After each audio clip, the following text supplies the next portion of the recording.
Bonjour à tous, salut les caps. Aujourd'hui, nouvelle vidéo. Dans cette vidéo, chers amis, nous allons parler d'un sujet euh, assez pointu. Pointu, chapeau pointu, turlututu, chapeau pointu.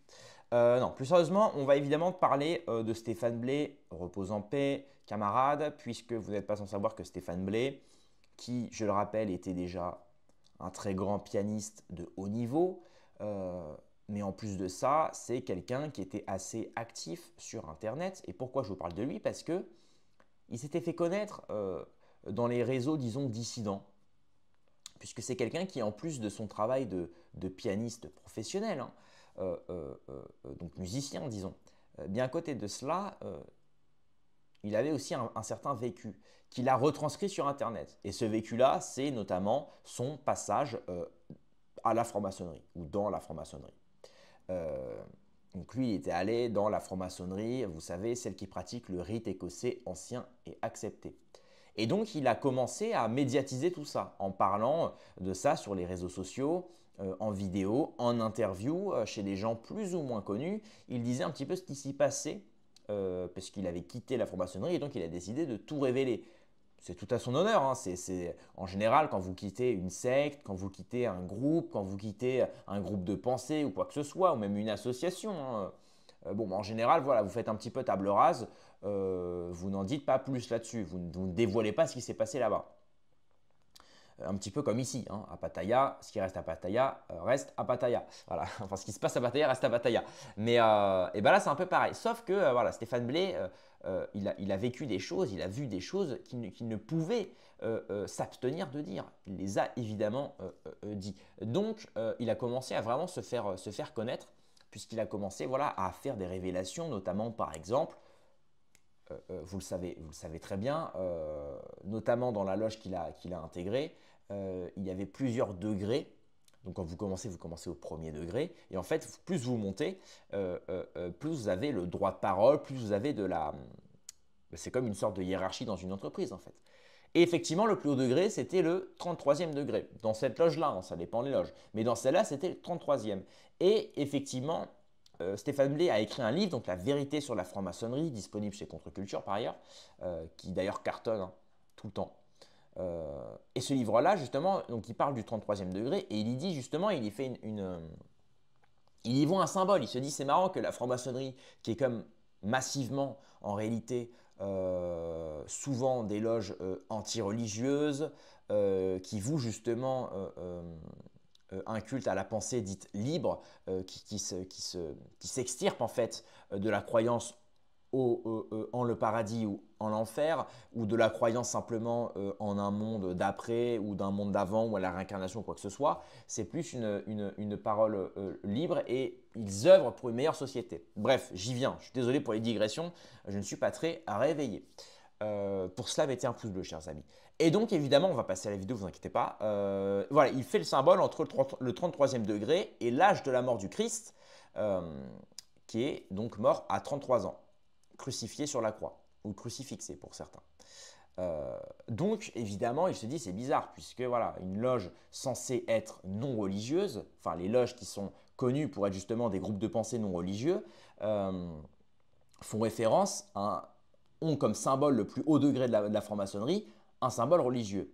Et c'est là qu'il a commencé en fait à avoir des emmerdes. Pourquoi? Parce que figurez-vous que Stéphane Blé a découvert que la franc-maçonnerie et que derrière la franc-maçonnerie, censée être non religieuse, censée œuvrer pour un monde meilleur, finalement œuvre elle-même pour un projet religieux, puisque la franc-maçonnerie est un projet religieux, lequel on ne peut pas le dire ici, vous le savez très bien, mais c'est une religion que vous connaissez toutes et tous, une religion assez, finalement une religion à laquelle on ne peut pas appartenir si nous ne le sommes pas de naissance. Voilà, une religion assez élitiste hein, finalement d'une certaine manière. Et donc c'est là où il a commencé à avoir des emmerdes parce que quand il a sorti son livre sur la franc-maçonnerie, il y révèle tout. Il y révèle notamment ça, où il parle justement des derrières de la franc-maçonnerie. Et il dit même, et c'est justement le sujet de cette vidéo, j'y viens, je suis désolé pour la longue digression, mais c'est important, une sorte d'introduction pour tous les nouveaux qui viennent sur la chaîne, qui ne sont pas encore très habitués ou encore initiés à tous ces sujets-là. mon but, vous le savez, sur cette chaîne-là, c'est quand même de vulgariser les sujets politiques, dissidents, géopolitiques, etc., etc. Voilà. Donc, Stéphane Blay a sorti son livre La vérité sur la franc-maçonnerie, enfin l'effroyable vérité sur la franc-maçonnerie.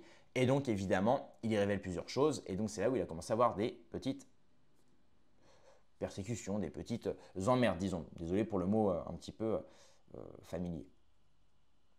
Des broutilles, des calembredaines. Voilà. Et donc, on va regarder cette vidéo-là, qui justement est une vidéo de promotion du livre, enfin qui en fait c'est une compilation, c'est plusieurs vidéos, mais bref. Et donc là, il dit justement que, il dit justement que le peuple français, et pas que le peuple occidental, mais surtout le peuple français, n'est pas dirigé par des hommes avec une volonté républicaine et démocratique, mais des hommes qui sont tous passés un court temps ou encore actuellement par la franc-maçonnerie, et ils œuvrent non pas pour un projet républicain et démocratique, mais bel et bien pour un projet maçonnique, puisque la République elle-même, selon lui et selon d'autres adeptes, est maçonnique. Encore une fois, c'est une réaction. Ça ne veut pas dire que je suis d'accord avec tout ce qu'ils disent. Voilà, désolé de me prémunir, hein, mais bon, c'est quand même l'obligation aujourd'hui. Excusez-moi, je connais les lois. Hein. Au-dessus, c'est le soleil. Bref, excusez-moi, je ne sais pas ce qui me prend aujourd'hui, je suis peut-être en manque de vitamine E92. Donc on se regarde cette vidéo-là de Stéphane Blay qui nous explique justement l'implication de la franc-maçonnerie dans la République, dans la politique française et dans la société française. C'est parti. Avant ça, évidemment, je vous incite à mettre un petit pouce bleu, chers amis, à mettre des petits commentaires et à vous abonner. C'est très important les abonnements. J'aimerais vraiment avoir les 80 000 abonnés avant la fin du mois de juin. Est-ce que ça va être possible? Je ne sais pas. Je n'y crois pas, mais ne sait-on jamais. Ne sait-on jamais. Donc voilà, abonnez-vous, ça ne vous coûte rien. Et moi, ça me rapporte énormément, non pas en argent, mais en notoriété. Et comme je vous l'ai dit à chaque fois, plus j'ai de notoriété, plus ma chaîne grandit. Et si la chaîne grandit, ça me permet justement d'être plus crédible au niveau de certains intervenants que je peux ensuite inviter. Dire voilà, bah tiens, regarde, j'ai une chaîne de 80 000 abonnés, je peux t'inviter sur la chaîne, etc. Voilà, ça me permet d'avoir des guests, des invités de qualité. Voilà, allez, c'est parti, on commence. On est dirigé par les francs-maçons, absolument, c'est évident. Voilà.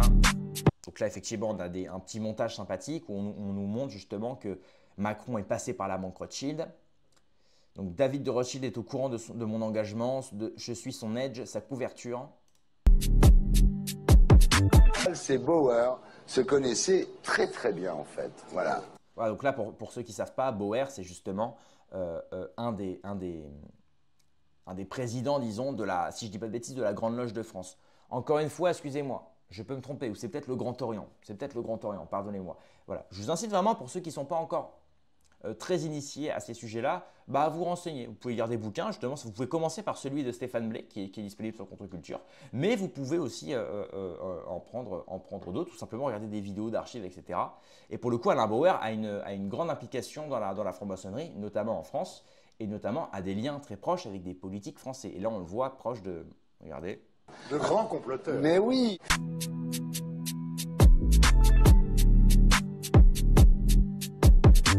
Vous savez, ce que j'en pense, je pense que la franc-maçonnerie est tellement dangereuse et corrompue de par ce qui se passe justement dans les hauts grades qu'il faut non seulement pas y rentrer, mais il faudrait même peut-être l'interdire. Alain Bauer, donc vous êtes président de l'Observatoire national de la délinquance.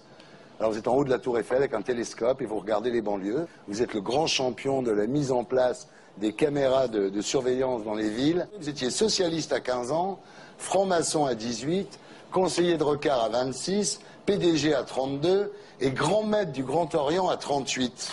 Grand Orient, c'est ça.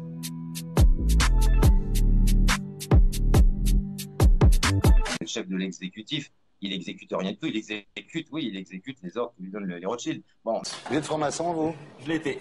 C'est fini? C'est fini, oui. Les couleurs mal époque. Oui, oui. Les couleurs mal époque. Oui, oui. Comment libérer le pays?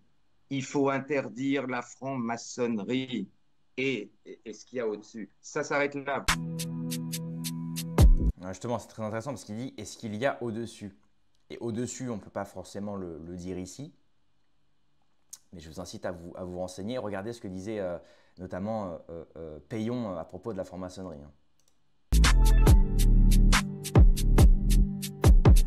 pour les connaisseurs de la Kabbale et du Talmud, ce qu'on appelle, ce qu'appellent les francs-maçons et évidemment les talmudistes, la Nouvelle-Jérusalem, c'est Paris et la France dans sa globalité. Ce sera le centre de l'esclavagisme mondial et c'est de la France dont partira toutes les catastrophes et non pas d'Israël. Maintenant, c'est Israël. Non, ce sera de la France dont partiront tous les ordres talmudiques et autres qui détruiront, qui détruiront les nations. Voilà, c'est tout. Ouais, donc c'est assez intéressant là. Stéphane Blay nous fait une révélation. Il nous dit justement que les talmudistes, donc là il parle justement du Talmud que vous connaissez certainement tous, qui est une réinterprétation orale de la Torah par des rabbins. Et donc là il dit voilà, globalement il dit que les talmudistes et les francs-maçons ont pour projet en fait, notamment quand ils appellent la Nouvelle-Jérusalem, c'est en fait Paris. Ils disent que Paris sera la capitale de, et on le voit avec les JO. Avec les JO, je pense que c'était la consécration justement de ce nouveau monde que veulent aujourd'hui mettre en place nos élites en Occident, en Europe et notamment à Paris. C'est ce nouveau monde cosmopolite, ce nouveau monde mondialisé, mais pas dans le bon sens du terme. Il y a du mondialisme bon, notamment ici à Bangkok, à Moscou, à Pékin, en Chine, même s'il y a beaucoup de surveillance, etc. C'est une surveillance saine dans le sens où les gens travaillent en Chine, en Russie ou même ici en Thaïlande, ils produisent ce qu'on ne fait plus aujourd'hui. On ne produit plus. On ne produit plus. Et voilà, et aujourd'hui, on se dirige vers en réalité un monde mondialisé uniquement pour des questions notamment financières. C'est-à-dire faire venir toute la misère du monde entier pour qu'elle puisse servir justement pour faire baisser les salaires et justement pouvoir faire travailler à la place les migrants qui acceptent de travailler pour quelques euros la journée, alors que le citoyen français qui lui a ses papiers, est né en France, a passé des diplômes, etc., lui par contre évidemment ne sera pas pris puisqu'il le français coûte trop cher. Le français coûte trop cher, il veut sa place de parking, il veut ses trucs, il veut ses machins. Voilà. Alors que le migrant, lui, il coûte rien. Et puis au pire des cas, s'il se blesse sur le travail ou qu'il n'est pas content, et comme il n'a pas les papiers, ou comme il n'est pas en règle, ou comme ceci ou comme cela, voilà. Ils prennent finalement tout le monde entier, et notamment l'Afrique subsaharienne et tout ce nouveau tiers-monde. Ils les prennent globalement pour des jouets qu'ils importent dans tous les pays un petit peu modernes pour servir justement de main-d'œuvre pas chère globalement. Voilà. Et on l'a vu effectivement, on le voit de plus en plus d'ailleurs dans les grandes villes de France, notamment à Paris, et c'est la débandade totale. Voilà. Littéralement. Mais étant donné quand on dit ça, ouais, c'est intéressant ce qu'il dit, mais enfin il exagère un peu, personne ne bouge son cul, maintenant on en est là, et c'est certainement pas parce que les pompiers vont sortir dans la rue que ça va changer quelque chose. La police en France n'est plus du tout la police d'avant, il y a des milices, c'est vraiment les techniques de Tsahal. On sait très bien ce qui se passe, d'ailleurs c'est ce que Zemmour lui-même avait dit, on va faire les choses à l'israélienne. Bon.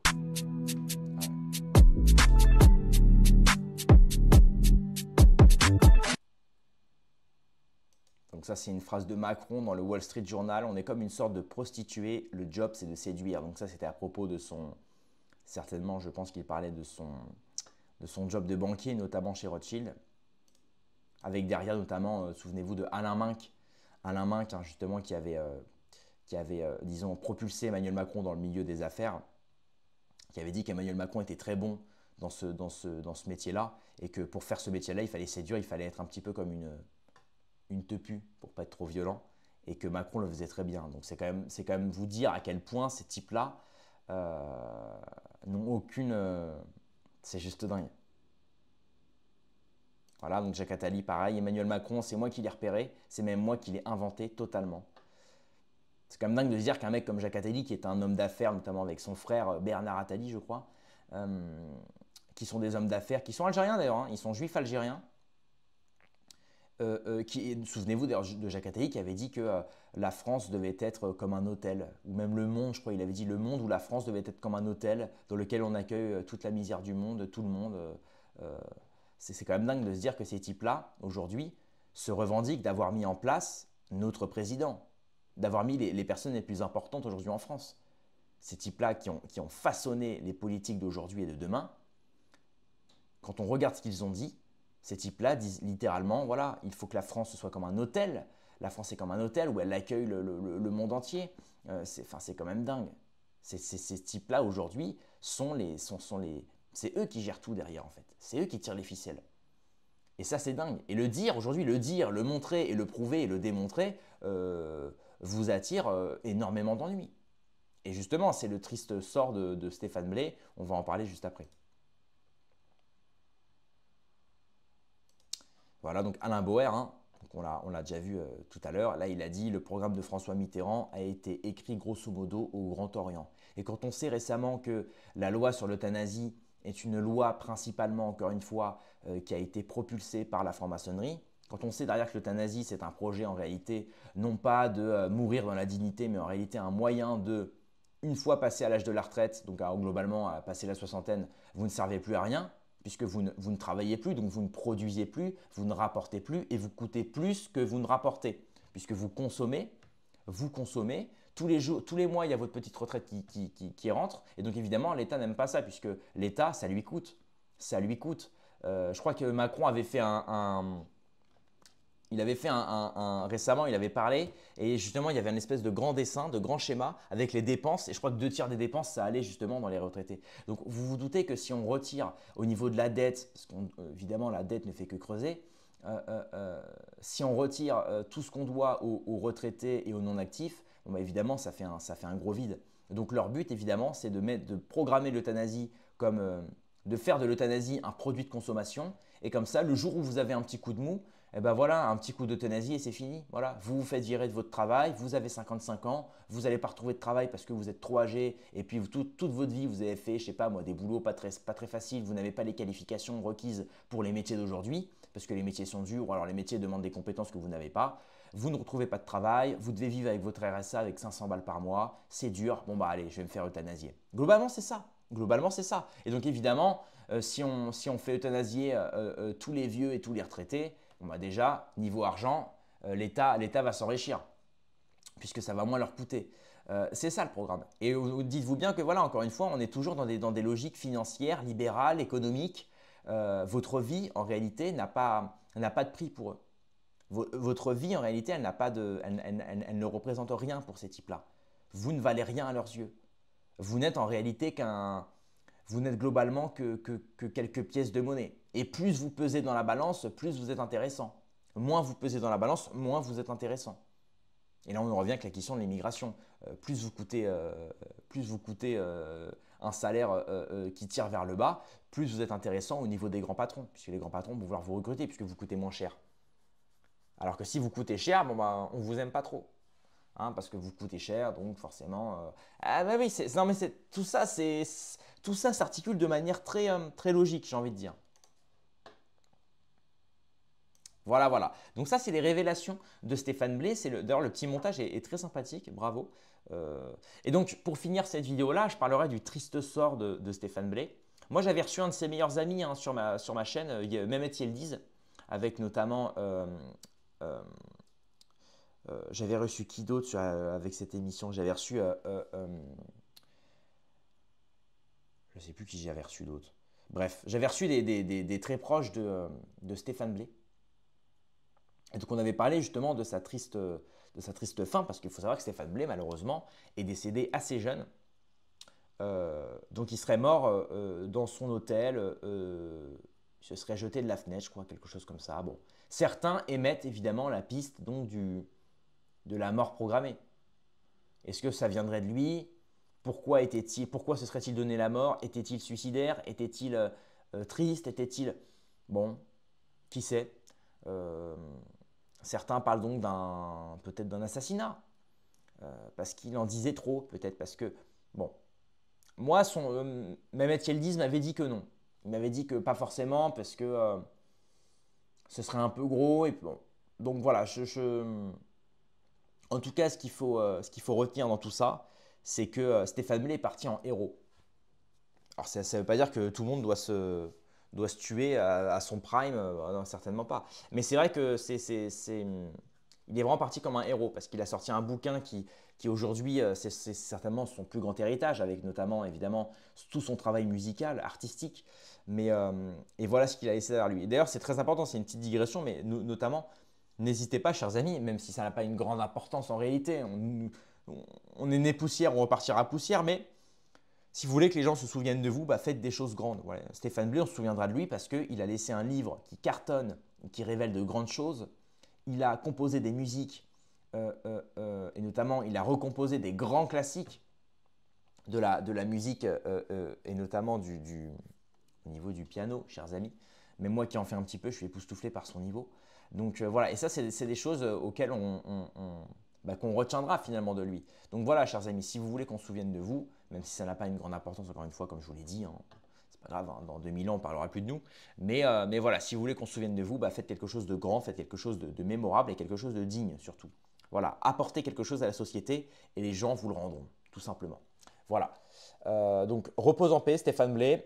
Et puis évidemment, si je vous laisse évidemment débattre dans les commentaires, parce que je suppose que vous aurez beaucoup de choses à dire, parce que je n'ai pas tout dit. Hein. Encore une fois, moi, mes vidéos, elles sont assez... Je ne suis pas hyper pointu parce que déjà on ne peut pas tout dire sur YouTube, mais surtout parce que j'essaye encore une fois de simplifier pour les nouveaux ou pour ceux qui sont jeunes comme moi. Parce que c'est vrai que quand on démarre sur des sujets trop pointus, souvent c'est un peu lénifiant, c'est un peu ennuyant, ou alors des fois on n'a pas tous les tenants et les aboutissants des sujets. Donc là c'est bien, je pense avoir bien résumé la situation. Voilà, voilà. Donc merci d'avoir suivi cette vidéo. Rendez-vous dans quelques heures ou à demain pour une prochaine vidéo. Paix et amour sur mes amis et mes ennemis.